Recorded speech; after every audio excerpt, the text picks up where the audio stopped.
Hi there, it's Kevin with GatheringMagic.com with match number 4 with our budget living end. This is definitely a keepable hand. It has everything we need. There's no living end in the opening hand. We can cycle 3 cards. 4 cards right off the bat. We need a red source and that's it. So we'll keep it. I'd like to see a different type of matchup. I'd like to see like against another combo-based deck how well it works. This looks like it's going to be Jund. Well, it could be anything at this point. I see a Verdant Catacomb, just automatically assume Jund. But it could be a number of decks. So we will... I don't think we need to give him any information right now, especially like for a Scavenging Ooze. So I think we'll just play a Swamp and then pass the turn. Now, at the end of this turn, I'll probably cycle a bunch of cards. So Godless Shrine. So yeah, my initial reaction of Jund is not...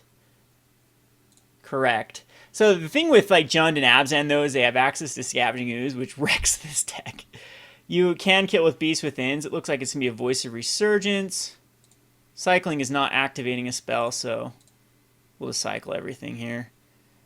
And cycle... Ugh.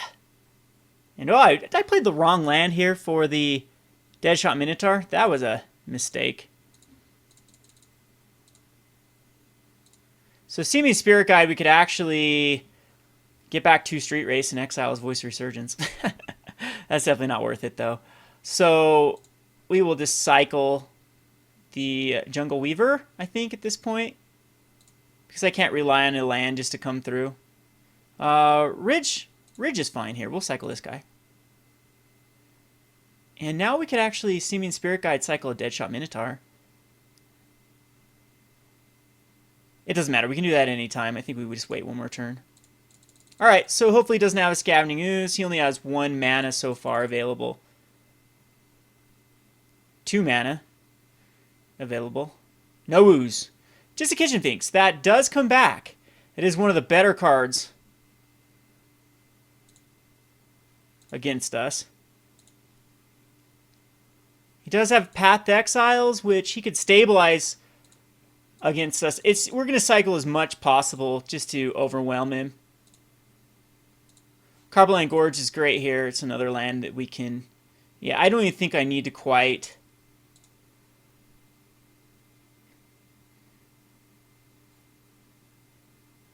So, well, we can cycle 3 guys in the graveyard.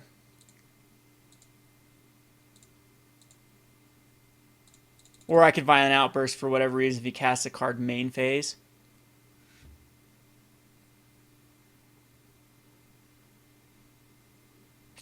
So here's the thing. I think we need to just allow Scavenging Ooze, and he'll have a Kitchen Finks. We will have a... Well, I guess we can just wait for him to activate. But we do go for it here.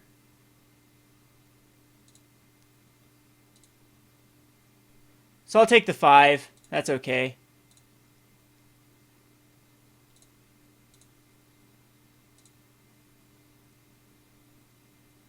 And end phase, we can cycle a Jungle Weaver.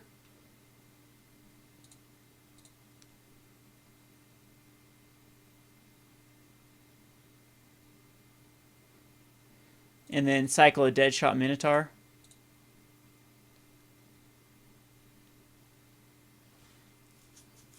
And then again, I still don't think we need a Simian Spirit Guide.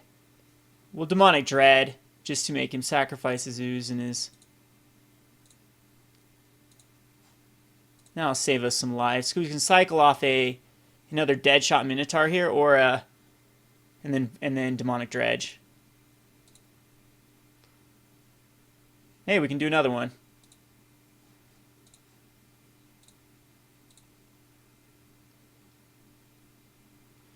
And I think he's going to have a hard time coming back from this. So, no Path to Exile up.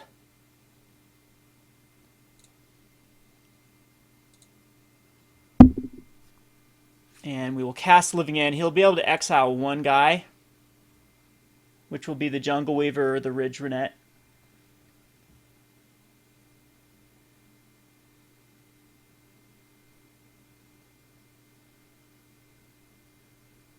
Ridge Rannet. However you say this card. And he'll go ahead and get rid of the Jungle Weaver. So he's going to have a Voice Resurgence token, a Kitchen Finks, and I have Swamp Walk with the Street Wraith, which is pretty significant. So you could have Path Exile. Like, he's not out of this. There's plenty of cards, Lingering Souls, that he can do here. And we can Violent Outburst, though, is the key thing. Living End is terrible to draw into at this point. I don't know. We don't need to do anything right now. We'll just go ahead and attack with everything.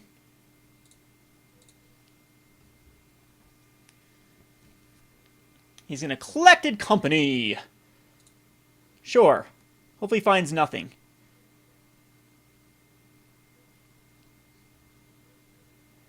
This will be a grindy match.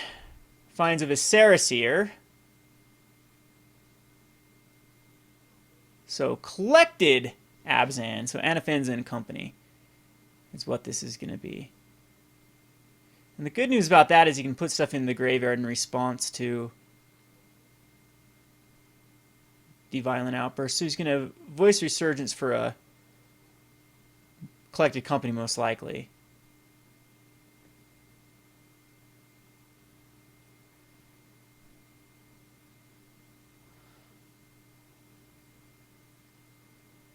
Okay.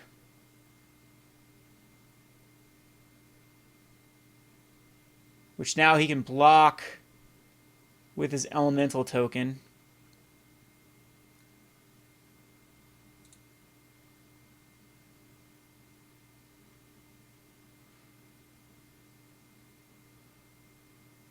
Surprised he goes this route, though.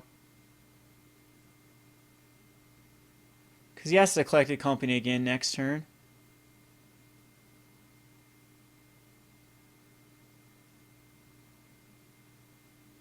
If he just decides to block here, that'll be 4, 8, 12, 16 is all we can end up doing.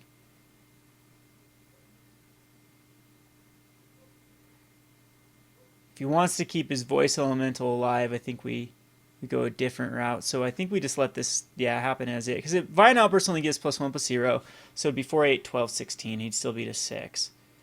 So here we can just kill off the Eternal Witness. For whatever reason we need to use a Violent Outburst on his turn, we can do so. It won't. I doubt it. Highly doubt it. Because you get back a Scavenging and Voice Resurgence. We'll just go ahead and throw the Overgrown Tomb into play. Tapped. And pass the turn. He's down to a 10. He has to collect a company and find the combo. Which that's where we use the Violent Outburst in response. If we need to.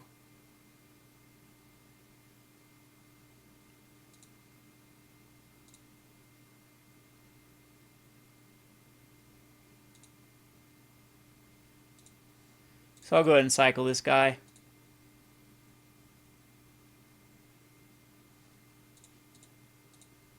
And cycle this guy. And we like Street Wraith, though. He has Swamp Walk. Now I have double Violent Outburst, which can change a lot of things here. So we'll just Blood Crypt. Yeah, Blood Crypt. And then attacking with everything again.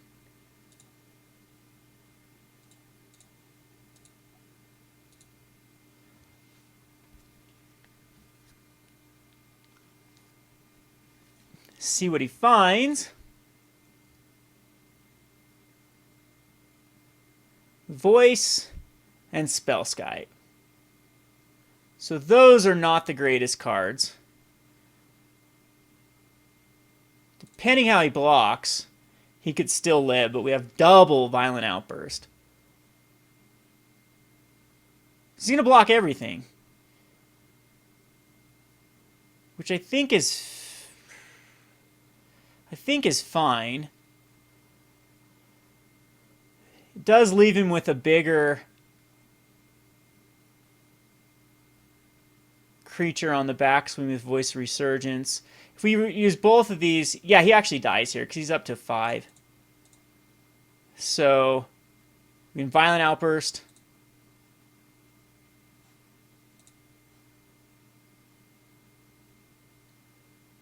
And then not cast Living End.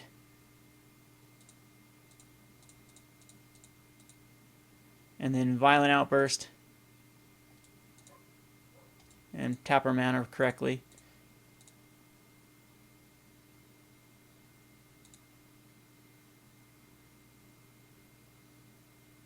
And not cast Living End. Which puts our Street Wraith up to enough.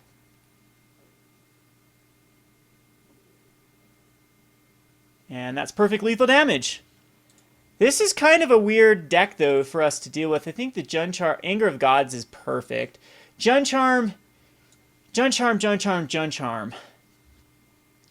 I think we need a Dismember in here. Slaughter Games is also not too bad because you can name, like, Kitchen Finks or name Anafenza. They usually have 2 different ways, through Malera or Anafenza, so Kitchen Finks is usually the card you want to name. But I don't think it's worth bringing in this particular matchup. I think just taking out a few of our higher casting cost cyclers, we'll keep in the Beast Withins, they're fine, and bring in a Dismember 2 Angers. Jund Charm can exile stuff instant speed, actually, so Jund Charm's good. And I think we'll just go down in pretty low count with our creatures. Maybe we can go Demonic Dreads down. We'll cut a Demonic Dread. I don't think we can...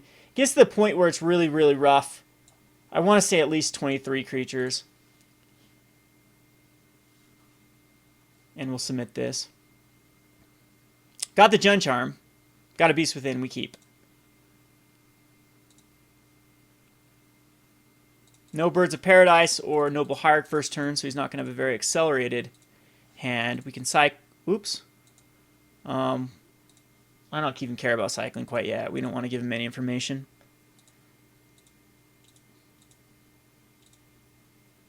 And oops, I played the wrong one. I should have for Architects of Will. Need to focus more. Evolutionary Leap. That's fine. But so far we don't even need to cycle quickly. There's a Bloodstained Mire. We'll play this. Pass the turn. Jund Charm I think will be pretty decent. Because I don't want to have any targets in for Scavenging Ooze at the moment. So here we could exile... Yeah, I think at this point we do go cycle the Architects of Will, and we still need to cycle the Street Wraith. I don't think there's a point to it because it's instant speed. You can just keep those in hand. Unfortunately, we draw that Living End. We still don't have a way to. We're gonna cycle here for a. Here, I think it's okay to cycle the Street Wraith. We'll do it again. There's an Overgrown Tomb, but I still think that we just cycle for a Stomping Grounds and put it into play tapped.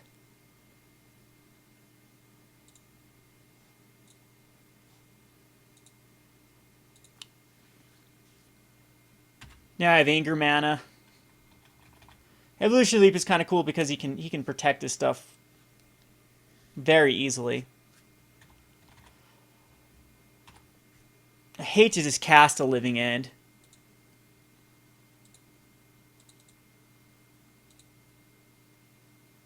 Scavenging Ooze will be brutal if he has it.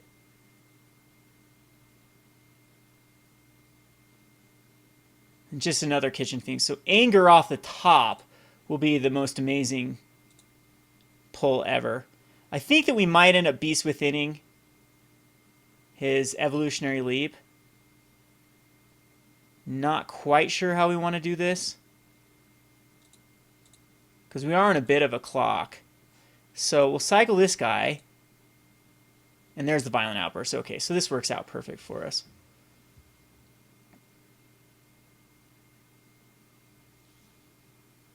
Don't need a Jund Charm. We just Violent Outburst when he attacks. I think we actually Violent Outburst now. Because then he gets back these with Persist counters already on him. So he's put this into play tapped. There's no point. And with his Violent Outburst. So he doesn't have any activations on it. And I think this is enough stuff in the graveyard.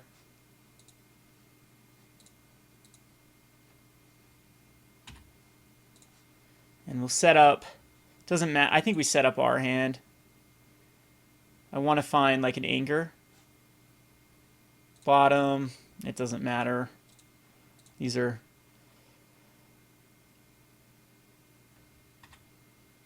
Now he's up to 26. We have the Swamp Walk Street Wraiths. We also have a Jund Charm that can get rid of the Kitchen Finks.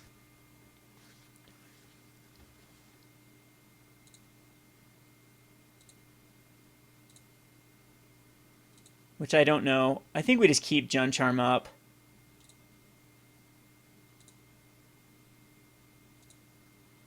We'll attack in with everything.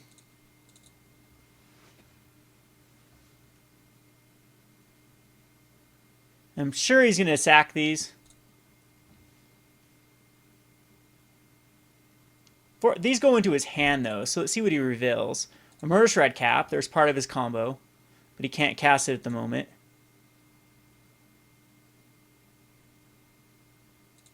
And a Noble Hierarch, which is very weak. And then goes down to a 16. We could Beast Within off and a land off the top if we wanted to do that. I don't think that that's necessarily the right play. We just keep back this Jund Charm. Gammy Township is very weak at this point with 2 Kitchen Finks in the graveyard. So Jungle Weaver we're pretty far away from casting. He probably does have a Collected Company. So I could Beast Within right now on a forest and force him. I think we'll do that for sure. Because he can't find the combo with just 2 cards. So Beast does give him a blocker, but this takes away his Collected Company.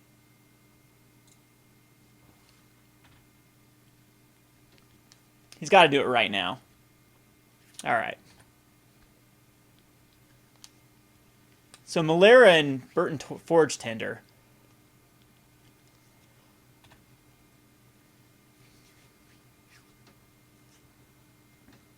So Jund Charm can take care of only the Burton Forge Tender because he can sacrifice it. Another Living End.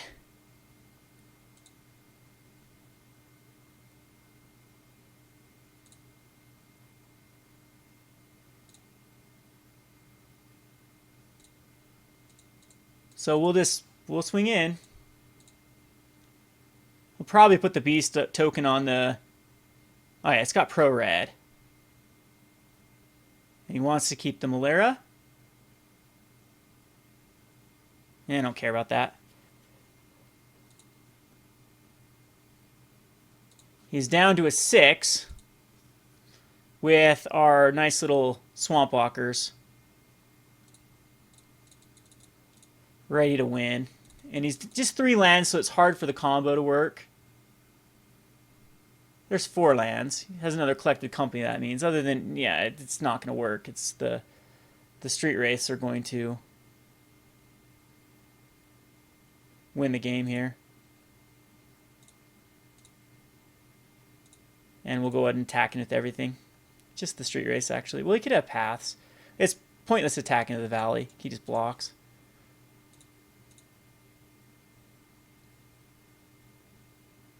Oh, he has no Swamp Walk yet.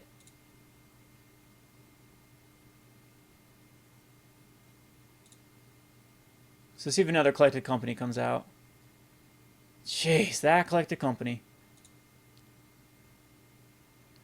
See what he finds. Viscera and Kitchen Finks. So he thinks he has the combo here.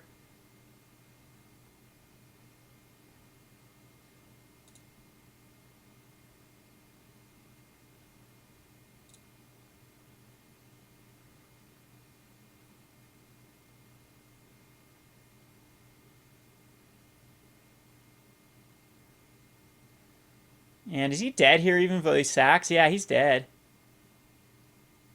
Alright, we Jund Charm. Wow. That ended up working. The Jund Charm wins us the game. He thinks he's got the combo for infinite. And he's still actually going to die. Oh, and he goes to a 6 here. Yeah, and then dies to... Oh, no, that's exiled. What am I even thinking? He just dies here. Jund Charm! That's why you put it in your deck. Woo! We beat Anafenza and company with the combo out. And he had the Murderous Redcap in hand, so I think he was feeling pretty good about that. We'll go on to the wrap-up video. This is Kevin with GatheringMagic.com. Thanks for watching. Hi there, it's Kevin with GatheringMagic.com with the wrap-up video for the Living End, and it worked very well for us with a 3-1 finish. Very impressed with the deck. We had a nice little range of decks we played against. The deck was very solid against everything but the hate-filled Merfolk deck. Games 2 and 3, where we got shut out by Chalices and Relic of Progenitus. So that is a problem. That's where you have the evoke cards of the Ingot Chewer. So let me just show you how to make this a non-budget. So first of all, what you want to do is you want to establish a better mana base. And with this deck, I think that most people actually like Blackcleave Cliffs as a 4-of in the deck. And these are quite expensive, but as soon as you get them, that's when you upgrade them. And Copperlines you don't want to be running. The thing about Blackcleave Cliffs is it allows you for both Architect and the Carabid, which is what you want to be cycling. And you can cycle everything because you can also cycle the Deadshot Minotaur. So the mana base gets a lot easier with another Simian Spirit Guide. So 3 of these are usually ideal. The Ridge Rannets are probably not the best card, or the Valley. Like they both die to Lightning Bolt and Anger. So I think that these cards need to take a backseat for cards that can actually, like the Jungle Weaver, that can actually stop the Anger of the Gods. I do like the ability to cycle, though, for a specific land, because that's also something, so we might bring those back in. But you want this, the core of the deck is going to be the very, very cheap cyclers.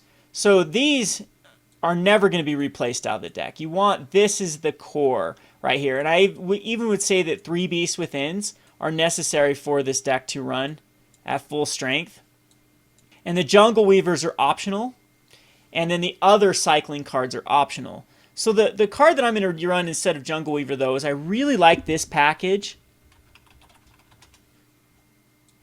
with Living End. So it gives you more of a land destruction. So we can actually, we'll get to the mana base here. So we got 4 Fulminator Mages and then 2 Avalanche Riders. And this gives you kind of this land destruction. You can kill some with Beasts Withins, you can kill some with Fulminator Mages. And there is, against Tron, this is going to be your win condition here. And so this is the, so now we can bring back in like the, let's see, Forest Cycling. And people do tend to like neither one of these. Let's see, quantity. It's the Pale Recluse is the one, because these ones aren't modern legal, the ones that are showing up here. So the only modern legal Forest Cycler is the Valley Rannet and the Pale Recluse. And the Pale Recluse has reach and doesn't die to your own Anger or to your opponent's Lightning Bolt. So a lot of people like, even though you can't hard cast it, the last 2 slots usually go to the Pale Recluse. And this puts you at a healthy 27 creatures. And then with the mana base, even though you are more susceptible to Blood Moon, you usually just run like a bunch of 1/1/1s. So 1 of Blood Crypt, a 1 of Stomping Grounds, a 1 of... And then the Blackcleave Cliffs help you from not hurting yourself as much. And then usually like 2 Wooded Foothills to cycle through some more. And I think that it's another Stomping Grounds to smooth out the mana base for your green sources. And the Bloodstained Mire can find it, and possibly even another Overgrown Tomb. 19 land is ideal with this deck, even with Simian Spirit Guide. You can easily go to 18, but Avalanche Riders, I think you want the higher mana count. So we're going to go up to 19. So I think that another swamp and a forest is fine just to help you from Blood Moon. That's how I would run it, because you don't need two basic mountains. I think just the 2 basic swamps and 2 basic forests, just to give you that added resistance against Blood Moon. You can hurry and tutor these up is smart. I think that having 2 of each. If you want to go more into like Copperline Gorges, that's fine. Or I guess the other route, if you really wanted to, yeah, it would be 2 more Copperline Gorges. But this is definitely a decent mana base with the Blackcliff Cliffs, the Bloodstains, the Wooded Hills, and down on the Shocklands. There isn't a lot of targets with Bloodstained Mire with the 2 forests. You just have the mountain, the swamp, the 2 Stomping Grounds, the Blood Crypt, and the Overgrown Tomb. And so Wooded Foothills can actually go get, if you have a Wooded Foothills in your hand, you most likely can go get a forest, or if you do need to get that red source, there is that Stomping Grounds. So you can still go with Jungle Weavers as another option. The sideboard opens up to, this is a fine sideboard. I think this is very acceptable. Slaughter games didn't end up coming in very often. And I've seen a lot of people run more Dismembers in the sideboard, but a good option for this deck is going to be instead of Jund Charms, well, Jund Charm is great in that last matchup for the instant speed. I think we still do like a 1 of Jund Charm, maybe a 2 of Jund Charm. But you saw a lot of the games I just didn't like it. Anger of Gods was much better. And so what I'm going to put instead of this is going to be Leyline of the Void. And I think Leyline of the Void works a lot better in this deck because you can get it out your opening hand, and it doesn't affect you. It says when it enters the battlefield, it enters the battlefield if you have an opening hand, and if a card would be put in an opponent's graveyard anywhere, exile instead. So it's opponents, not you. So it doesn't hurt your graveyard, and it definitely affects their graveyard. I still think that running the Ingot Chewers is a necessity, and Brindle Boars and Gnaw of the Bone is your only out versus the burn decks, or I even like it versus Delver just to stabilize, because gaining 4 life and a blocker, or gaining 2 life per card in your graveyard, in fact, we could go like 2 and 2 of Gnaw on the Bone and Brindle Boar, but Brindle Boar is just a card you can cast and then rely on getting it back, and it's going to give you more like 8 life quite easily, and Gnaw on the Bone, you never know, and a blocker. So Gnaw on the Bone, you don't know if it's going to, how much life it's going to get you, and I just don't like relying on it as much. So that's just kind of the justification for Brindle Boars over Gnaw of the Bone. You could, if there's specific metagame matchups you're worried about, you could run more of the Chewers. You could run another Beast Within another Avalanche Rider if Tron is everywhere in your metagame. And there is a ton of options in sideboards. Even thought about a Damping Matrix, but activate abilities of artifacts and creatures can't be activated unless they're mana abilities, but I think that actually does shut down your own cycling, though. So maybe Damping Matrix is not the right. But the thing is, though, it hurts Affinity quite a bit, and it also hurts Relic of Progenitus. So it is something that can stop Relic of Progenitus. But the problem is, I have to search this. Maybe we can get a judge to rule on this. I'm pretty sure cycling is an activated ability of a creature, even though it's in your hand. Double check that. I'm not 100% sure, but Damping Matrix could be something to solve the Relic of Progenitus. Other than that, I think the deck is quite solid. You saw this can go from a low $200 deck to an easy up to the $300, $400 mark. So it's a great deck to just get your feet wet in Modern and then start to upgrade it. It also has a pretty high learning curve. It's easy for a new player because it's quite self-explanatory. Cycle a bunch of stuff in your graveyard and then cast one of your Cascade cards to get out a Living End. But there is some math involved. You saw a lot of misplays on my part while trying to figure out the deck here and there. So there's a high learning curve. There's definite better plays to make with this deck. It's not just the easiest deck to pick up. So that's why I highly encourage people, if they're looking for a competitive deck in Modern, this is definitely a very nice option for new players and experienced players alike. Hope you enjoyed this list. This has been Kevin with GatheringMagic.com. Thanks for watching.